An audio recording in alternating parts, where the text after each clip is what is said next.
माझा लातूर हरित लातूर या अभियानांतर्गत यंदा शहरात लातूर हरितोत्सव आणि रानभाजी महोत्सव मोठ्या उत्साहात साजरा झाला। जिल्हाधिकारी वर्षा ठाकूर घुगे यांनी या कार्यक्रमाचं उद्घाटन केलं।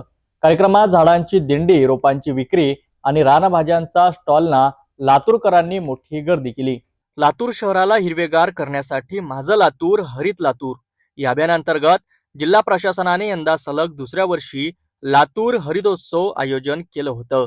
या कार्यक्रमाला लातूरांनी उत्स्फूर्त प्रतिसाद दिला आहे। कार्यक्रमाची सुरुवात महात्मा गांधी चौकातून वृक्षदिंडीने झाली, ज्यात विद्यार्थी, अधिकारी, कर्मचारी आणि नागरिक मोठ्या संख्येने सहभागी झाले होते। यावेळी बोलताना जिल्हाधिकारी वर्षा ठाकूर घुगे यांनी हरित लातूरसाठी सर्वांनी एकत्र येऊन प्रयत्न करण्याचं आवाहन केलं।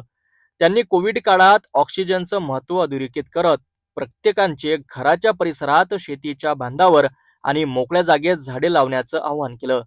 यासोबतच त्यांनी रानभाजी महोत्सवाचंही कौतुक केलं, ज्यामुळे नवीन पिढीला दुर्मिळ होत चाललेल्या रानभाजींची माहिती मिळाली। कार्यक्रमात एकूण 37 स्टॉल लावण्यात आले होते, जिथे विविध प्रकारची रोपे, खते आणि बागकामासाठी आवश्यक साहित्य उपलब्ध होतं। रविवारची सुट्टी असल्याने अनेक कुटुंबांनी या ठिकाणी भेट देऊन रोपांची खरेदी केली। याच वेळी आयोजित केलेल्या रानभाजी महोत्सवामध्ये बोरसुरी, डागीचं वरण आणि इतर रानभाज्यांच्या पदार्थांची चव चखायला मोठी गर्दी झाली होती। महिला बचत गटांनी हे स्टॉल लावले होते। जिल्हाधिकारी आणि इतर मान्यवरांनीही या स्पर्धांचा आस्वाद घेतला। याच एका ठिकाणी साहित्य उपलब्ध झाल्याने नागरिकांनी समाधान व्यक्त केले आणि उपक्रम पुन्हा आयोजित करण्याची मागणी केली।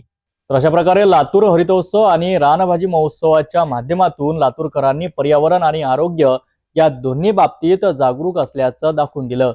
हरित लातूरच्या या दिशेने एक महत्त्वाचं पाऊल आहे।